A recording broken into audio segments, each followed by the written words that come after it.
mysterious disease and navigate racialized healthcare institutions in St. Louis, Missouri.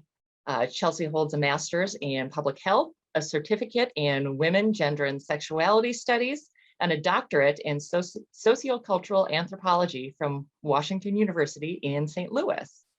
She also graduated with high honors from Emory University in 2012 with a bachelor's in arts and anthropology. Chelsey will be a presidential postdoctoral fellow at Princeton University, started in July 2021 as an assistant professor of public health at Yale the following year. Absolutely amazing. In addition, she's a public writer with essays posted.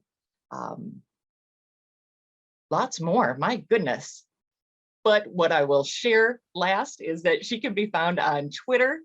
We don't have to read all of this. frequently tweeting about anti-Black racism, medicine, ALS advocacy, and your pitbull Nala. So follow her at Audrey Taught Me To on Twitter. Thank you both for joining us. We're happy to have you. Thank you for the introduction, Shelley. I would have kept it brief. A little embarrassing. You are amazing. Would it be okay if we got rid of the screen? Perfect, because I couldn't see my fellow Carter over there. Do you want to say hi to the people, Maceo? Hello, everybody.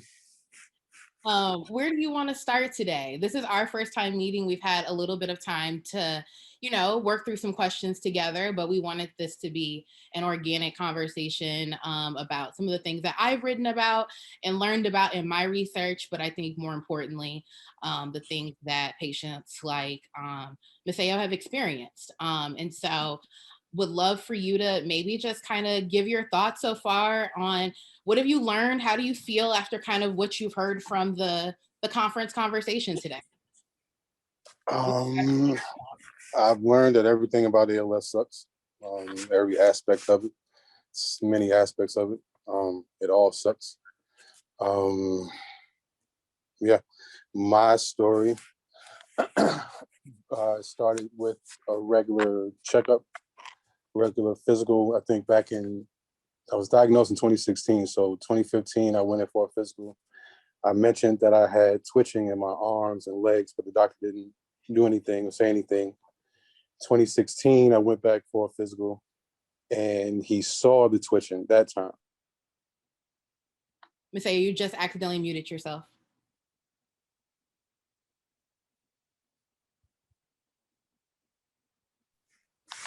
Can you hear me now? Perfect. So 2016, he saw the twitching and recommended I go to a neurologist. Went to the neurologist, the first meeting, he saw the twitching, scheduled another meeting to do the EMG test, which was fun. Literally after the test was done, it was my wife, myself, the doctor, and the nurse. After the test was done, the doctor literally got up and damn near ran out the office. And I looked like, what's going on? So I looked at the nurse. I said, well, I'm not trying to be funny. I'm pretty sure you might not know exactly what's going on, but do you have like any idea what would cause him to do that? And she said, well, literally, I don't know. But what I do know is that you should go up to Maryland and enjoy your son's graduation, because when you come back, things are going to be changing. Well, that's not like my son's graduating from high school. I want to like go and enjoy that. It's kind of hard to enjoy graduation, knowing that in the back of my mind that something, whatever it is going to change. Literally, when we got to Maryland, the day of his graduation, we parked the car. The office called to schedule an appointment to go over the test results. They wanted it to be on June 2nd, Michael, which was funny because that's my son's birthday, which is now Lou Gehrig's Day, but that's a whole nother thing. So I said, no. We came in June the 3rd. We'll never forget the scene of the day of my life. The office seemed dark. We came in the room. He started babbling. And he said, you have a motor neuron disease. And I looked like, what is a motor neuron disease? My wife got up, started crying, and ran out of the room. So now I'm concerned about her. And he said, well, it's like the cousin of ALS. I said, you mean that ice bucket challenge shit? And he said, yeah. I said, okay, well, this isn't cool. And he said, well, there's no cure, there's no treatment, there's no survivors, there's no nothing. It's like all Destiny's Child. No, no, no. But there's one pill for it that you could take, but it doesn't do anything but give you side effects.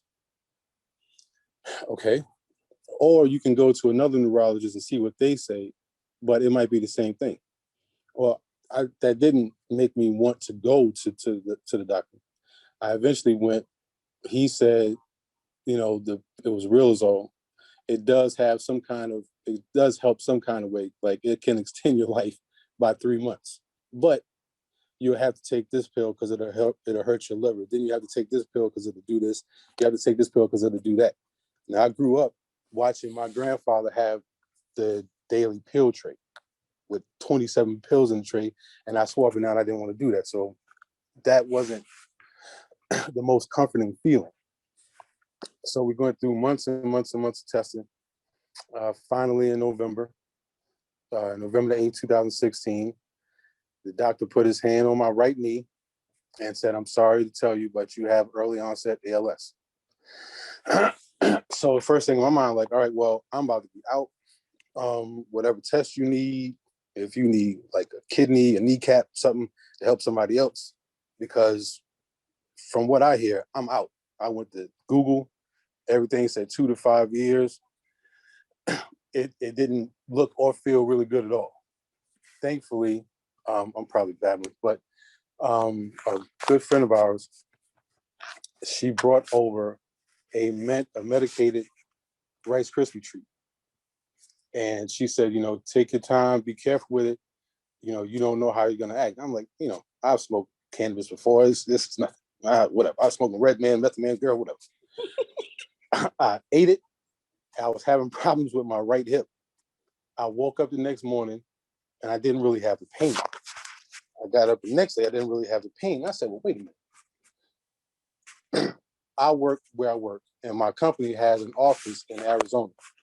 And my wife started doing research and come to find out my job is in Arizona. Medical marijuana is legal in Arizona, and Mayo Clinic is in Arizona. So she called Mayo and they said, well, as long as you can get him here, we'll see him. Okay, so I can either stay here and take a ton of pills that are supposed to give me 3 months of an extended life, or go to Arizona and use medical marijuana, which is what we did. And that's how we got here. Amazing. So you said you gave a quick kind of story about the first visit from like all the tests that you took through November. At any point during there, did they offer you genetic testing? Not until afterwards. My wife asked about it. And it wasn't until after she asked that they brought it up. It was because of the kids. Because that was literally the first thing, my now 14-year-old, that was the first thing that came out of his mouth. Am I going to get this? Wow. Mm-hmm. And so what did that visit look like once your wife brought it up? And kind of, do you know what compelled your wife to even ask, like, hey, can we get genetic testing? She's a history book buff. So she did all kind, like I'm just living with it. She's the one that does everything. So she did all the research and came up with the conclusion to ask me, because she felt it was, not just she, but it was important to know, because, they want to know. Like, I have a 22-year-old, 14, 11, and a 1-year-old. So they wanted to know what was going on. So it prompted her to research it and ask, and we went from there. All right. And so then at that point, what did that testing process look like for genetic testing, and what did she find out? What did you guys find out after that process? I'm a unicorn. It's nothing in my family. It's nothing that runs in the family. There's no genes or anything that runs in it. I'm just the proverbial one-off, if you will. Sure. So you fall into the category of the sporadic ALS is basically what they found out. And Right. I think that's really interesting because I had a similar experience. I think the article that Michael had sent you, where I had a patient that I was working with, and they really wanted to get genetic testing, and One where she said, "Is this a test for this shit?" yeah, exactly. Exactly.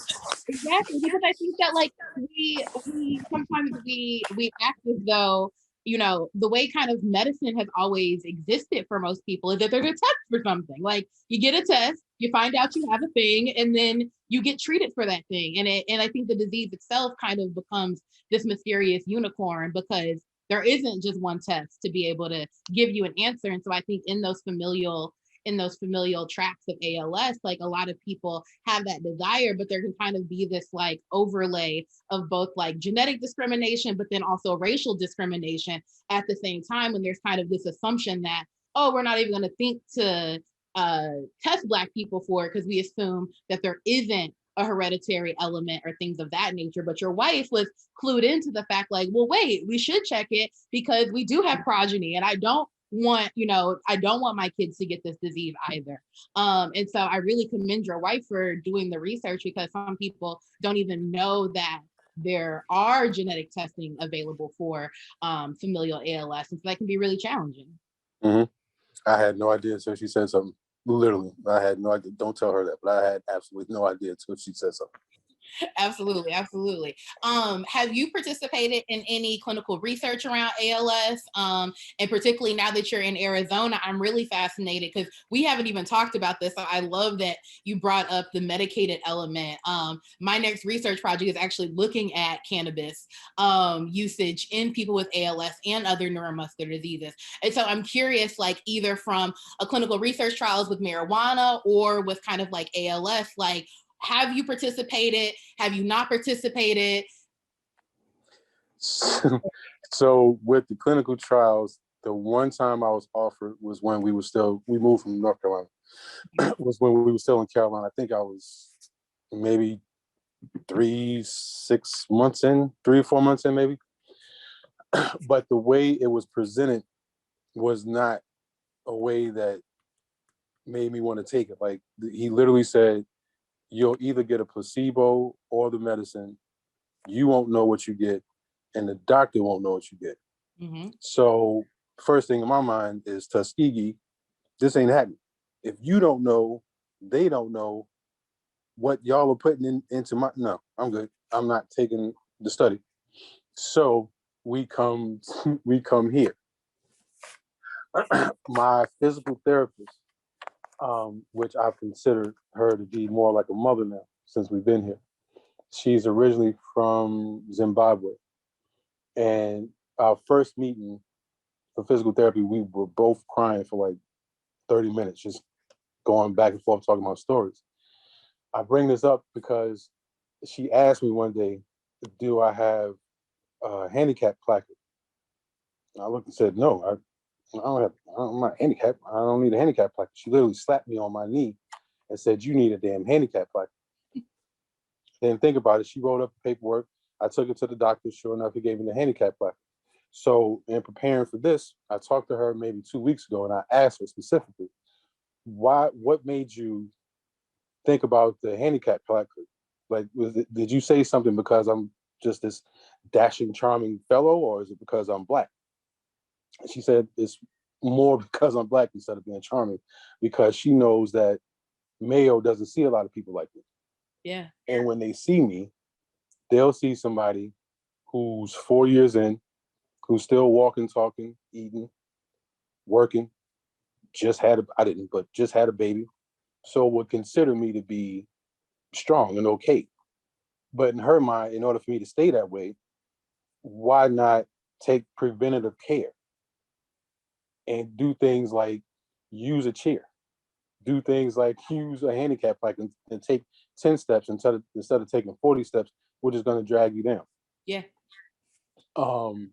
She also said, when I brought up cannabis, she literally said, if I was diagnosed what they diagnosed you with, I would eat it, drink it, smoke it, bathe in it, use it every day.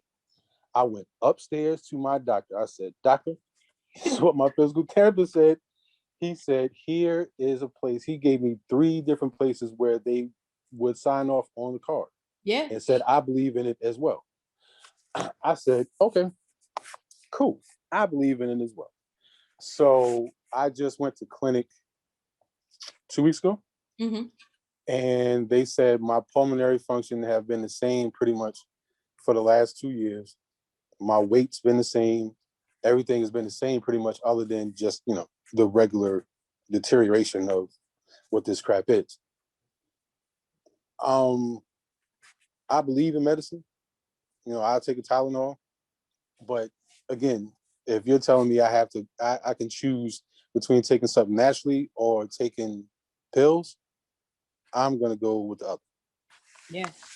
Absolutely. Do you feel like, so I'm not sure if everyone that's here listening to us, when you mentioned Tuskegee, just automatically knows what Tuskegee is. So just to give a kind of quick and dirty, Tuskegee is literally, the title of the study was the U.S. Public Health Services study of the Negro, of syphilis, of untreated syphilis in the Negro male. That was literally the title of the study that happened in the early 1940s. And what happened is that basically they were wanting to see what happened in syphilis if it was prolonged. And there was this kind of very racist theory that said that, if you go to poor Black people, pass this disease on a lot. So if you go to a place like Tuskegee, Alabama, you'll be able to study the disease very well. So they began doing the research there. And basically after penicillin was created in the 1950s, I believe, I'm not a historian, so I can't do dates, but let's say about 10 to 15 years later, penicillin was created, which they knew specifically could treat syphilis in anybody, and they continue to intentionally withhold that from the Black men that were in this study, and continue to let them not only develop syphilitic symptoms over time, but also lead into stage 3 and stage 4 syphilis, which becomes completely terminal. And so it was just an egregious example of the US kind of atrocities with health and medicine that has become really a very deep story within Black communities about distrust with medicine, because it's not just kind of, daily experience, it's also these historical experiences that have happened to Black people in clinical research spaces as well. And so I just wanted to quickly give a doctor moment on that. But I think that like the Tuskegee thing is so important, because when we think about genetic research trials, when we think about clinical research writ large, those type of narratives can really dissuade people from wanting to participate in clinical trials. And so I'm curious, did you share those concerns with the Mayo doctors? Because I know Mayo does a ton of research. Like, did you share kind of those concerns when they explained that randomized controlled trial process that they were going to put you through? Did they understand kind of your pushback of like, oh no, I'm not doing that? Mm-hmm. They did. Good, They good. did.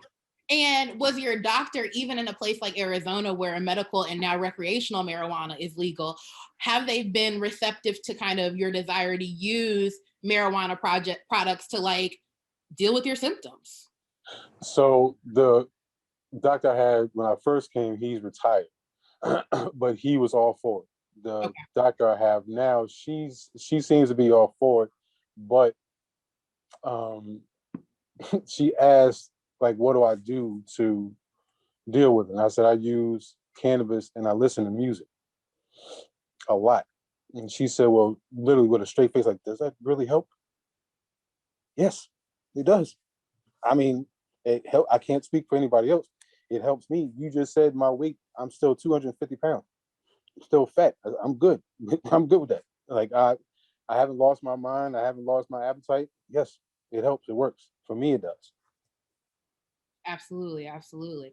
How do you think that, when I look at you, it's easy as like another Black person look at you to just see like somebody that looks like my cousin or looks like my dad, like as another Black person. But I think that the way you portray yourself in spaces like can be stigmatized because of how white supremacy works. You have a deep voice, you're 250 pounds, you wear a hoodie, like all of these kind of stigmatizing things, unfortunately. How has just kind of showing up in some of these medical spaces as a Black man with ALS, what has that been like for you? And have you experienced any negative moments because of just how you look? Because I think what's really powerful in the story you told about your physical therapist who became your mom is that she was looking out for you. And she made that note immediately of like, oh, hey, you're not what the typical patient looks like, but also not what the typical Mayo patient looks like. So I want to do these things to add comfort for you. So there's an undertone to that there might have been experiences. So I would love kind of for you to share with us in this space, kind of, how do you think that your experiences have been different, or have they been different just being a Black man in the United States? Medically, we was just talking about that this morning. Medically, I don't want to say, I can't say medically. I don't know if I can say medically. Fair. There's been necessarily any difference. I think it's, from what I've heard, we have really good insurance. So, medically, I'm fortunate in that sense. Personally, so Arizona is not very diverse to begin with. ALS is not very common. So when I'm around other pals, especially when we first got here, I felt like a rice kernel in a bowl of noodles, right? Like, I'm tall, I'm walking, I'm standing, I'm not in a chair. I'm younger. Everybody that's around does not look like that. So there's absolutely nobody for me to talk to. So the looks of like when I come around would be like the feeling to be like, the hell is he doing here? Why is he here? Perfect example. There was a Meet the Experts a couple years ago on a Saturday, lovely Saturday afternoon.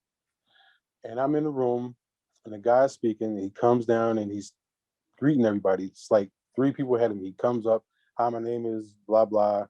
What's your connection? Hi, my name is blah, blah. What's your connection? Hi, my name is blah, blah. What's your connection? He comes to me and says, hi. Goes to the next person. Hi, my name is blah, blah. What's your connection? Hi, my name is blah, blah. I'm sitting like, well, what would make you think that I would prefer to be in this room on this lovely Saturday than be outside if I'm not connected to this some way, shape, or form? Or if I go to a store because my arms are shot and I ask somebody to get a can from the top shelf, this lady literally looked me in the face and said, are you serious? Yes, I am. Oh, I thought you was playing because you're tall. Well, if I'm tall and I'm asking for help, wouldn't you think that I might need help? No? Okay, cool. Or if I'm riding around in like the electrical wheelchairs, and those are my favorite. Like riding in the electrical wheelchairs in the stores, everybody turns and looks like, what the hell is he doing in that chair? Why is he in that chair? Mm-hmm. And pull up into the handicap spot, girl, please. Why is he in that spot? Why? Mm-hmm. And I used to feel like that. Honestly, initially, I felt like I had to be in that mold to fit, to be able to sit down and have a conversation with people and be heard. Like, you're not going to hear me because I'm so different. Now, I don't give a damn. I appreciate being different. I don't want to be like that no time soon. Yeah. So I'll take the looks.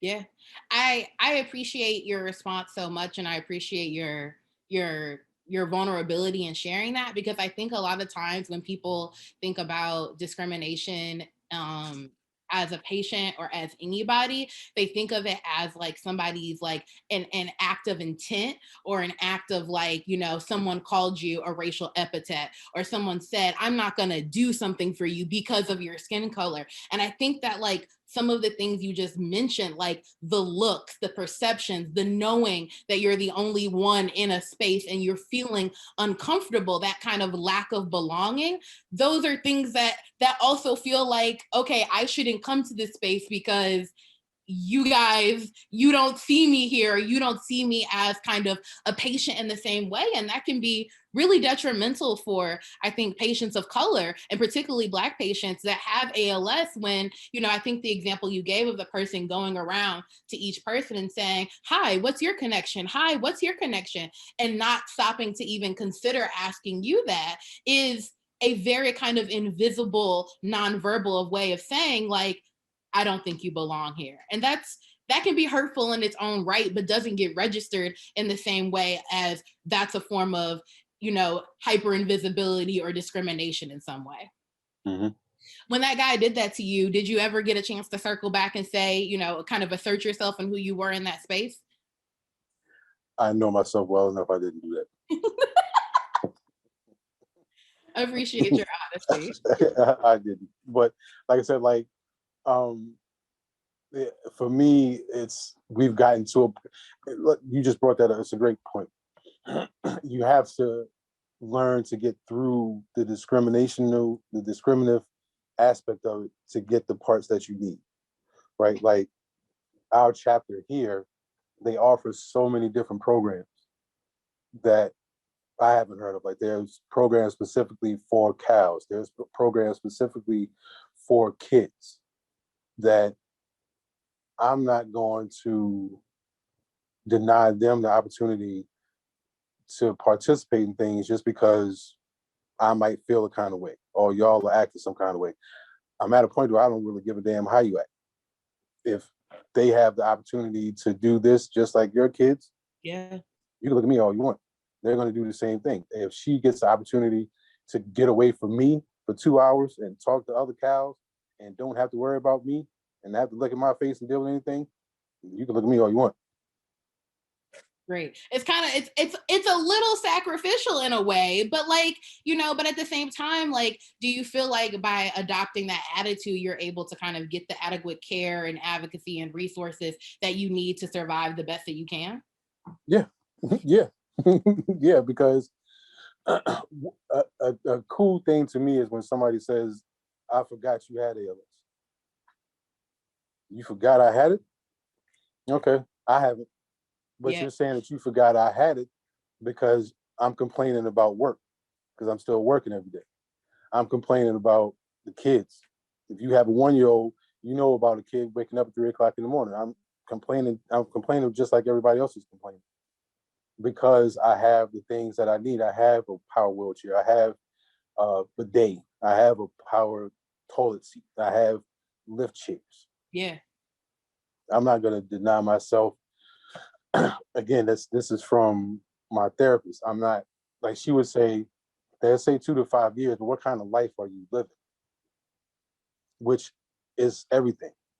Like, you hear 2 to 5 years. You don't hear the stories of people who have podcasts and they've been living with it for 15 years or 7 years or 8 years. All you hear is 2 to 5 years. Boom. You can live a life. You don't have to wait till 2030 to live a life. You can live your life. You can get through the discrimination of it and live your life as best as you can with this crap. Absolutely. Absolutely. So in the last kind of year of your of having this disease, seeing kind of the heightened protest around police brutality and the verdict of George Floyd and things like that, have there been any connections to any of this for you within the ALS community and kind of how it makes you feel being a Black person in America that also happens to be an ALS patient? So my arms, I can't raise my arms. Right. Okay. So a few things that scared part of my friends, a few things that scared the shit out of me. One, I have a 22-year-old son in Maryland with a license and a car. He's a really good driver, but he drives. That scares the shit out of me. 2, if something happens here and an officer says, put your hands out, I can't put my hands up. I can't move my hands. Or if I do, my movement is going to look funny to you. It's going to look funny to anybody. That scares the shit out of me. Yeah. One of the funniest things, not funny, but during that time, I was like, it was almost like a panic attack. Just the idea of, I'm old enough to remember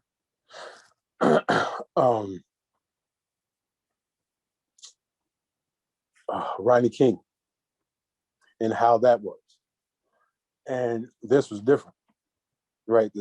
Like to see somebody on somebody's neck like that is totally different. So I almost went through like a panic attack, and it was cool because the chapter there, I was at a board meeting, and there was a African American male on the board, and I reached out to the members, and they got me his number, and I was able to talk to him, and that's when it really hit. Like, I have friends here, but like you don't understand.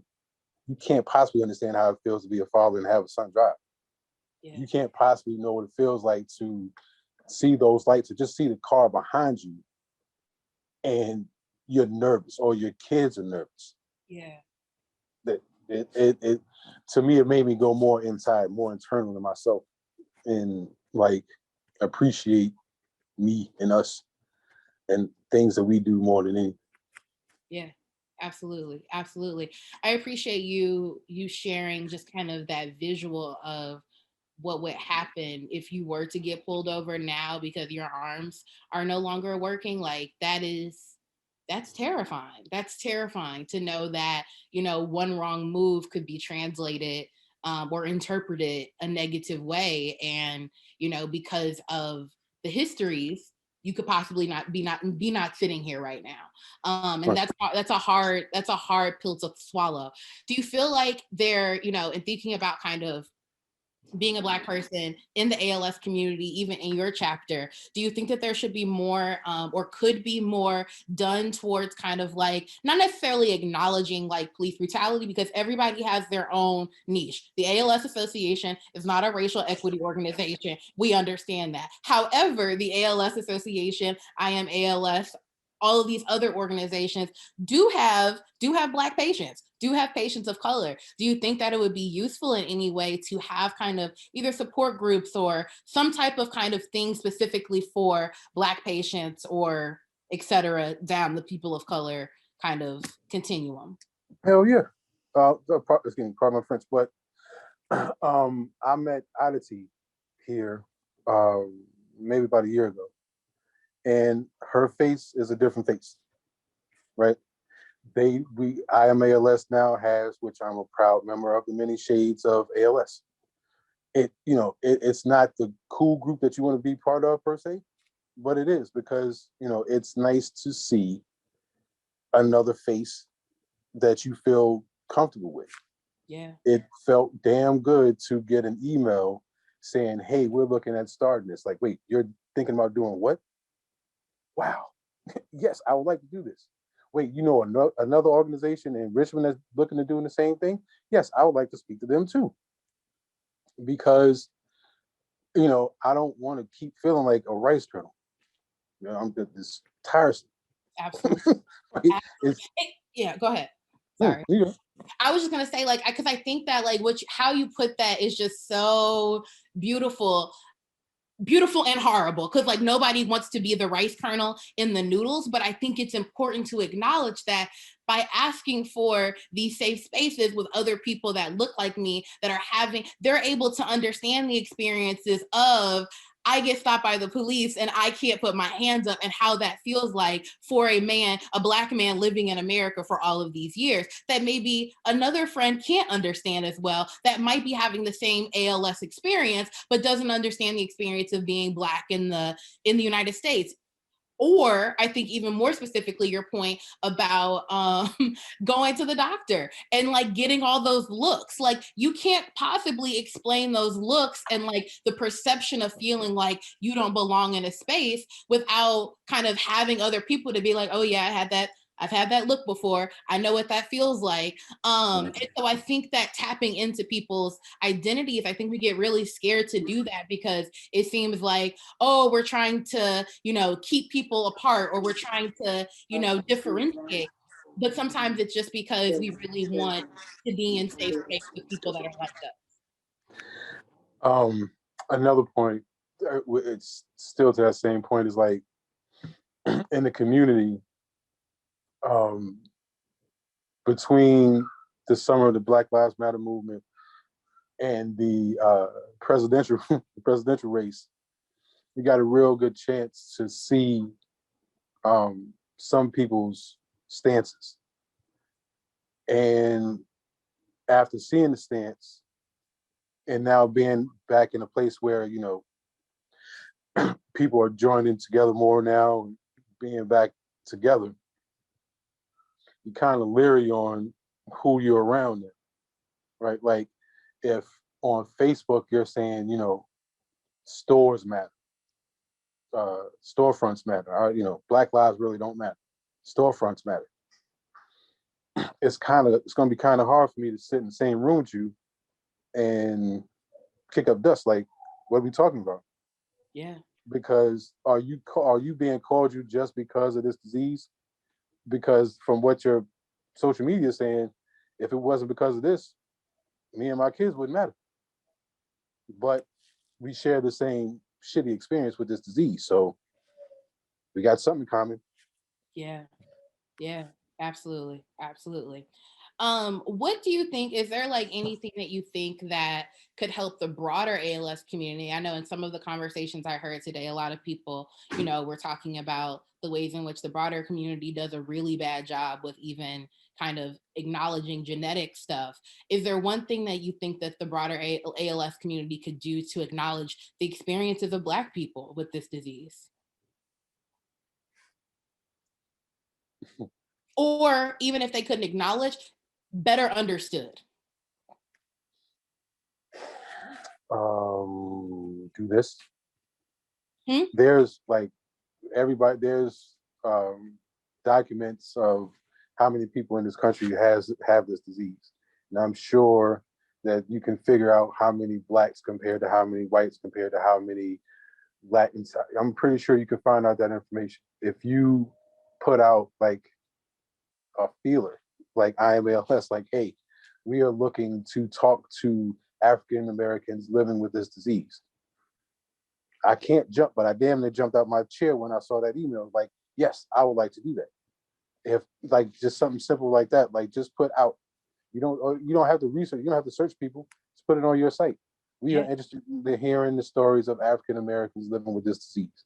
Absolutely. It can't just be me. I know for a fact it's not just Yeah. family history. Go ahead. That's it. No. You were about to say, and if. No, that's it. Like just family histories, all of it.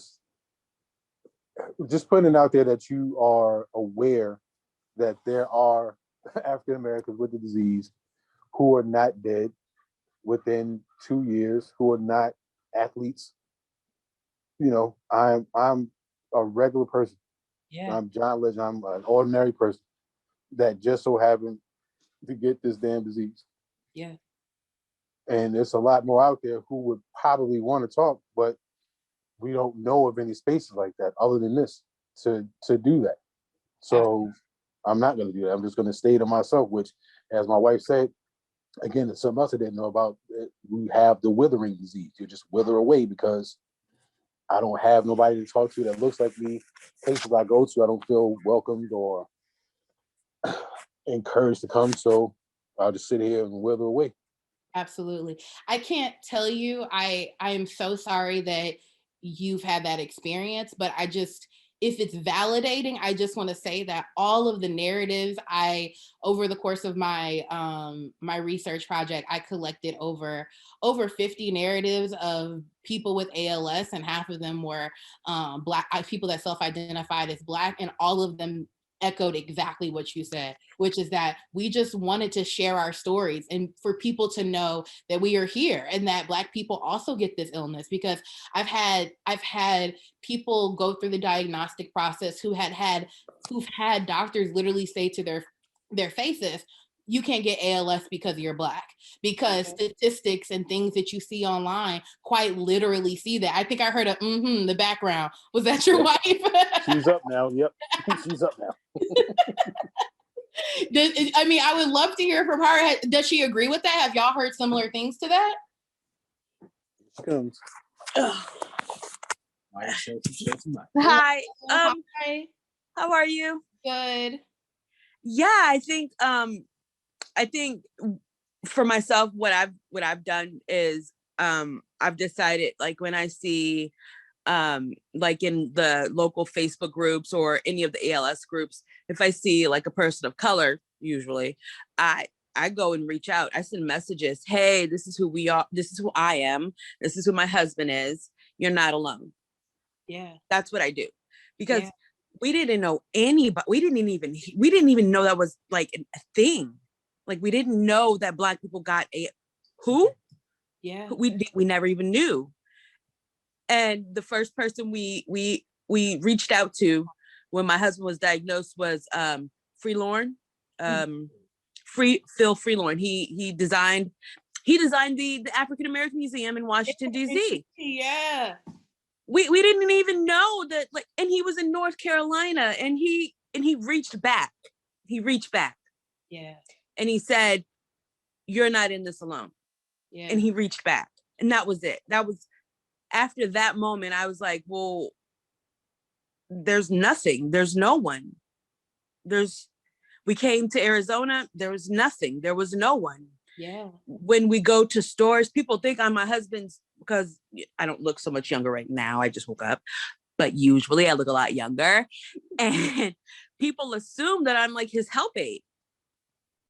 They don't even, there's no part of like, oh, are you, what we were at the grocery store the other day, and the lady literally came up to me and was like, "Are you with the delivery sir?" He's standing right here in a cart. Well, not standing, he was sitting in a cart. She's like, "Are you with the helping hands people?" And I was like, "My husband?" Yeah. Or people are like, "Oh, your husband, what does he have?" "Oh, he has ALS." "Oh." Yep. And then just kind of the blank stare. "Oh." Yeah. I didn't know. We even heard somebody tell us one time, "We didn't know you people got that." No, Yeah, we do. So absolutely. And I think that that's a fear, I think a lot about in my research is that a fear in the ways that we understand diseases within medicine is that we're too prone to want to categorize diseases into racial groups, even though race is not biological. It's a complete social construct. And so rather than saying that, this disease can impact everyone, which is what you see on these websites, they say that in words, but then you read an article and it says, well, only 93% of people in the care database are white. Or it says in another article, oh, only 85% of people in this Gulf War study are white. And so it just again shows this really, really small percentage. And it's like, well, at what point is there going to be kind of, a all hands on deck look at what really are the true epidemiological standards of what kind of ALS looks like in the United States, to better understand how to serve people that are experiencing not only genetic discrimination, but also racial discrimination at the same time. And that's really hard. yeah, see, I don't his genetic testing even was because I asked for it. Yeah, he mentioned that. He said it wasn't even offered to him. You had to go out of your way to ask, like, oh, hey, can we get a genetic test? And that was, and I only did it because of the kids. I was like, so, because we might want to know that, like, we have a whole bunch of sons, so we might want to know, what it is. But I don't even think we got any results from that. It was just, they were like, oh, nope, it's not genetic. That's just what they told us. So we have no idea, Absolutely. We have no idea. So, but I had asked Maceo, and I'll ask you as well, kind of this final question of like, what do you think that, since you've done so much of this research, exploring this disease, showing up for him as a caregiver, what do you wish that the ALS community knew and better understood about being a Black caregiver and a Black family enduring this illness? That we are. That you simply exist. That we are. And that our experience isn't like, everybody else's experience. It's not. It's very much different. And I want to go back to the social aspect, because it's really important that you have some sort of community. It's really, really important that you have some sort of something, because it's lonely. ALS is a very isolating and lonely disease. Absolutely. It's isolating for the caregiver. It's isolating for the patient for the person who has ALS. It's isolating for the kids. It's very lonely disease. Yeah. The problem, I think, is that no one wants to touch the icky stuff. Everybody's just like, okay, well, we're all back together again. Let's just all come back together. And it's like, but we not. This is not going to happen. I don't trust these people anymore.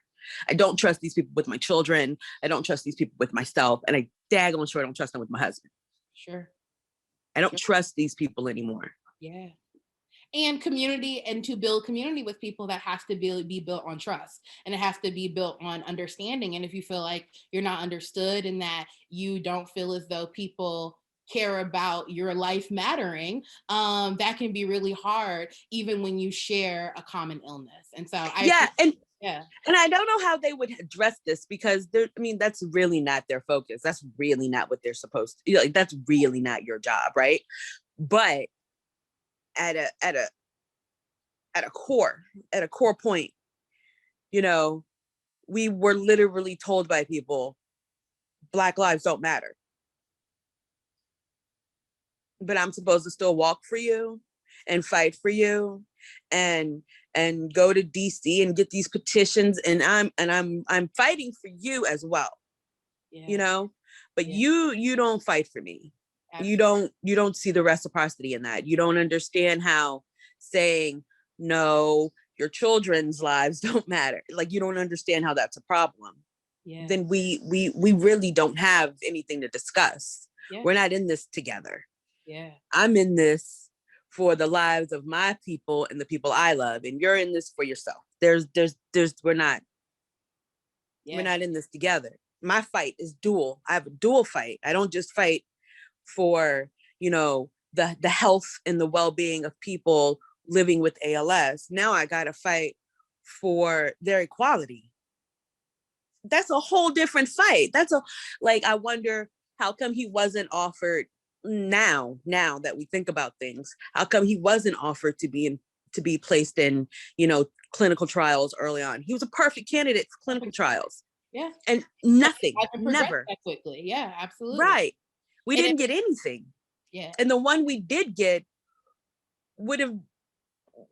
he was like 41 years old, and to tell a 41-year-old man that you cannot touch your wife again might not be so great. Like, you know what I'm saying? Like, that was all we were offered. But then I talk to people now, and that's like the prime place to get any sort of treatment or anything is like the first 6 months. Yeah. When we were in Charlotte, I wonder, did they have an ALS association? And now that I know, they did. They do, yeah. We didn't. We weren't associated. We weren't contacted by them. Yeah. We weren't. We were actually told to go to a church in South Carolina for a meeting. Let me tell you something. What we're not going to do is go to a church in South Carolina to talk to people about anything. Yeah. It's not going to happen. Yeah, I understand. And I'm sorry, and I was telling Maceo that, I apologize. And I just feel that you have had these similar experiences to so many people I've also talked to in my research, that you're not, as much as the person, what's his name? Phil, just Freelorn. Thank you. Freelorn. Mm-hmm. Let you guys know that you weren't alone. I can't reiterate enough how not alone you are. And that part of what I did in my research was to share more of these stories.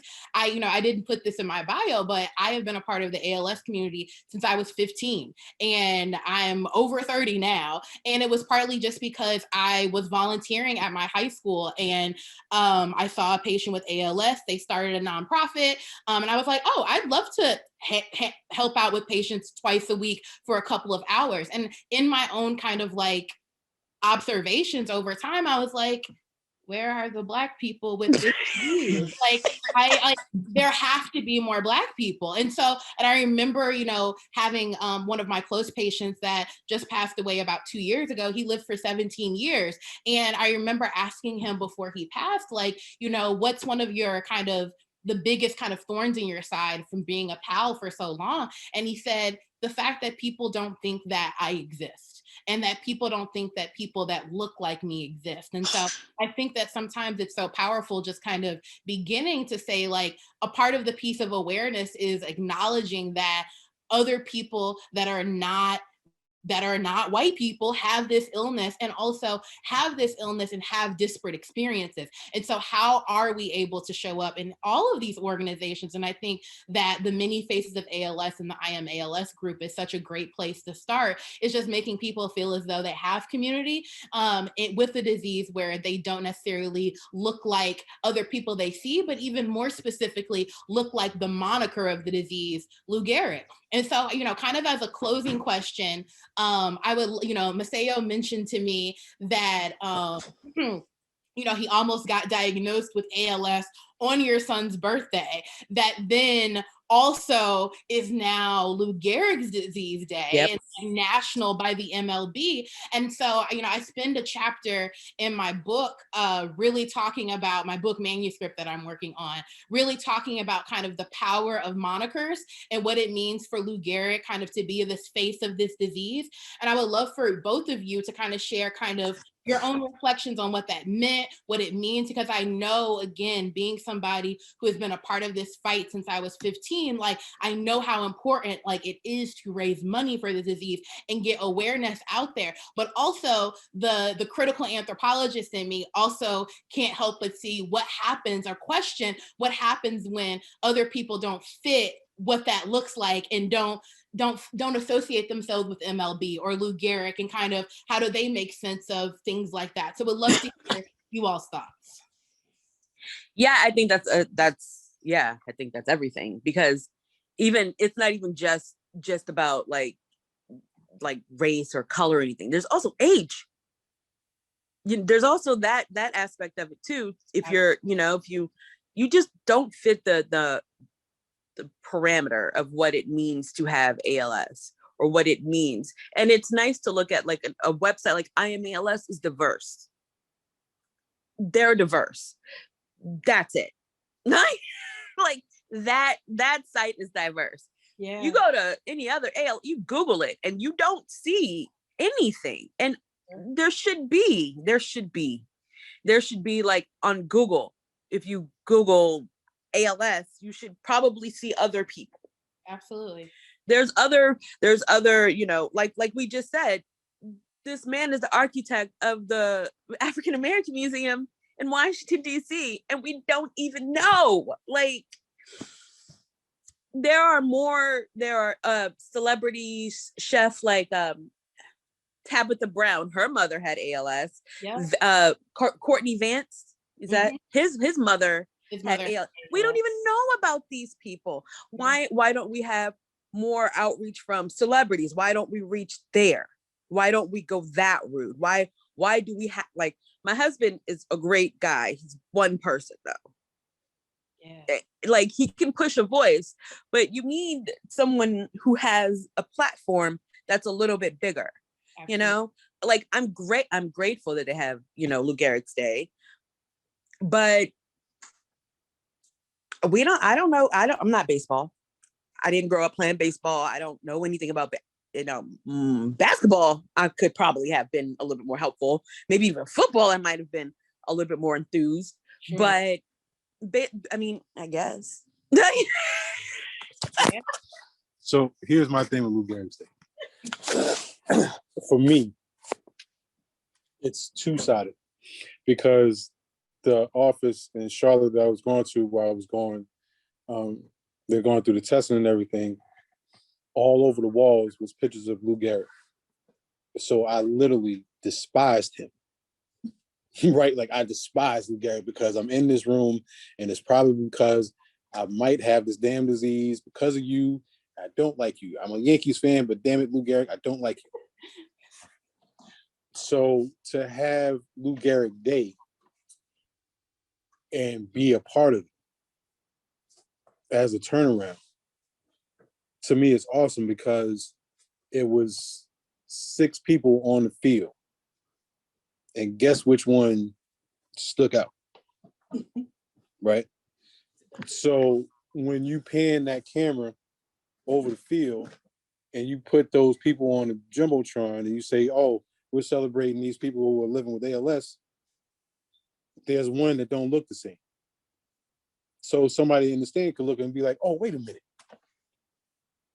This could happen to somebody else. Or now I might feel encouraged to do something because I saw somebody who looked like me that I would never expect would have had it. I'll end with this. It's not necessarily an ALS, it's just about exposure. Yeah. We were featured in a website story of Black love over Christmas time. They gave us a gift card. We won a sweepstakes gift card, helped out a lot. And they posted the story on Instagram. And maybe like an hour after they posted, it was just like comment after comment, like, how can we help this family? How can we help this family? Oh, I lost my aunt and my cousin to ALS. How can I help this family? How can I help this family? We got a box of what I call a box of chocolate love, which is chocolate factory company in Harlem. Saw the story and they sent us like candies and all kinds of stuff. Point that I'm making is that none of that would have happened if they hadn't seen our face. So if you see our faces, if more people see our faces, there's no telling who out there could help with more stuff, right? If Robert F. Smith saw more of our faces, maybe he's willing to help with scholarships. Sure. If Jay-Z or Beyonce saw our face, maybe they're help to do something else. Who's the basketball coach whose father had it? Jeff K. The NBA, all of it, like, What did you say? just One more exposure. time? I didn't hear that. Will you repeat that one more time? My thing is just exposure. That's all. Yeah. It's just exposure. Will Smith had the funniest Instagram post maybe like 2-3 weeks ago. He just had on black underwear and his shirt showing his His COVID belly. dad body. Yeah.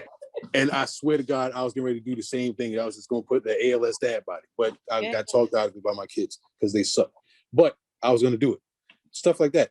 Like just exposure to show that we're here and for us to see that we're here and we can talk. That's me, would do everything. Could do a lot. One more. I will say he's absolutely right, because when we were at the ballpark and we were walking around, I was stopped by at least 2 or 3 of the people who worked at the ballpark, people of color. And they were like, was that your husband on the field? And I was like, yeah, that was my husband. He has ALS. And they were like, man, I didn't know we got ALS. So awareness. Awareness, exposure. Thank you. I don't even have anything to wrap up with. I think that I'm going to let that be our final note.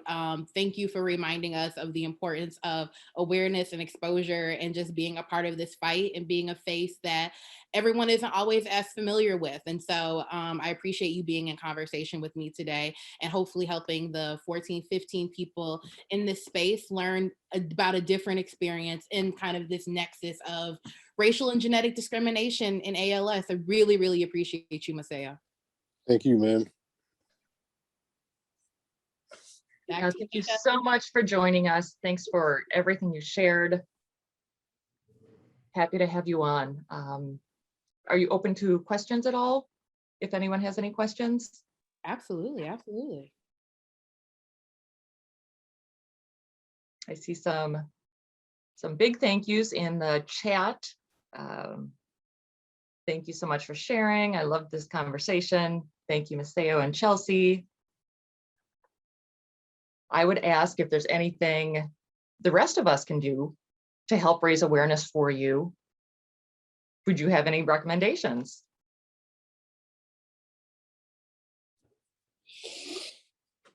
Give me about 20 minutes. I'll get something for you. Good deal. I'll say that, I get this question a lot, and I think mine is very in line with Maceo's kind of exposure piece that he ended on. And I think that it's also just having conversations about exposure and continue to let people know that, it's amazing and it's powerful that we now have this MLB Day, with Lou Gehrig's name as the moniker, but we have to remind ourselves who isn't a part of this conversation when we kind of keep focusing in on just kind of white male athletes. And so really kind of helping push that conversation. And then I would say the second thing is I think something that's that's really powerful that Maceo also brought up is kind of just the interconnections of these different diseases and different experiences in the world. The reality is that like Maceo has ALS, yes, but he's also a Black man in America, yes. And like the crossover of those two things, like we can't keep those from being in conversation with one another. You know, I think the Combahee River Collective are an amazing Black feminist organization, has an adage that says the personal is political. And I think a lot of times we avoid being political because it's scary and and we're fearful. But the reality is that what's personal to a lot of people of color in the United States is political. And so like our identities are on the line a lot of times. And so I think continue to think about ways we can be bridging these conversations as we're doing the awareness piece, I think is really critical. Yeah, I think about it and it hit me so hard in the gut, Maceo, when you shared about how you can't raise your arms and what that could possibly mean for you as a Black male. And my mom had bulbar onset ALS, and that started with her speech, and she always sounded drunk. Same situation. What if that was a Black male and you got pulled over? It makes me sick to my stomach to think about some of those things. So, you know, Michael just shared in the chat that we can spread awareness of your group, but whatever we can do, that so much of it is not fair, but particularly here, that if we can help raise awareness, we'll do whatever we can. Absolutely. I'm a very big KISS theorist and believers. I believe in keeping it simple. Like to me, the campaign that you had in Times Square, that's big, but that's kind of simple, right? Like just the conversation, just like we've said, like to help is just that awareness. It's just that we're here. Yeah. We can speak. We have feelings. It happens to anybody. Yep. It can happen to everybody. It doesn't matter what you look like. It doesn't matter your status. It doesn't matter where you at, what you've done in your life. None of it. What matters is what you have and what we can do and are able to do to help. I think COVID has shown that. You can't tell me that we can't figure out something when COVID came out of nowhere. Now people have vaccines and stimulus checks. And come on, we can't figure out. I understand we want a cure, but in the meantime, we can figure out something to help families pay bills or help people get around. There's lots of stuff that can be done. It's just a matter of getting past the red tape and this jaded view of things and just getting straight to it. Agree completely.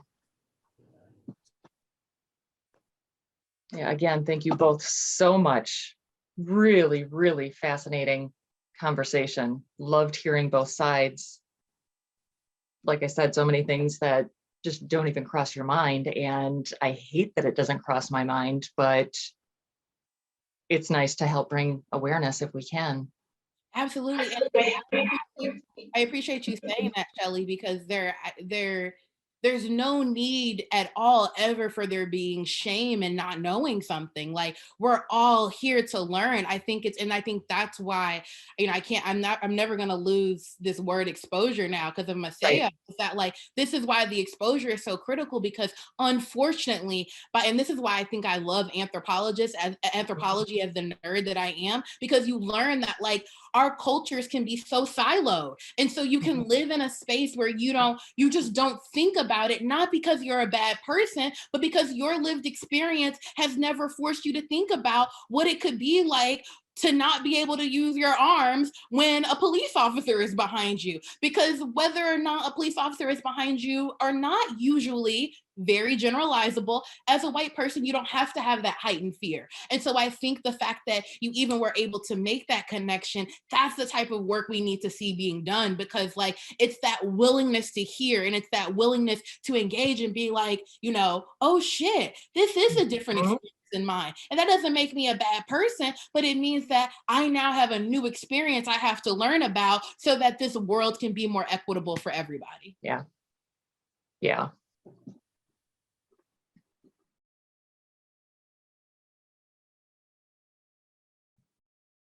Good deal. Would anyone else like to comment, share?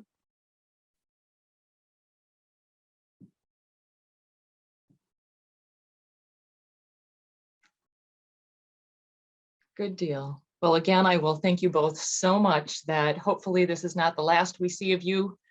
We'd love for you to join in on as much as we can get you involved in. If I can speak on behalf of Michael and the ALS Association. Michael and Aditi already know I'm signed up for whatever, whenever.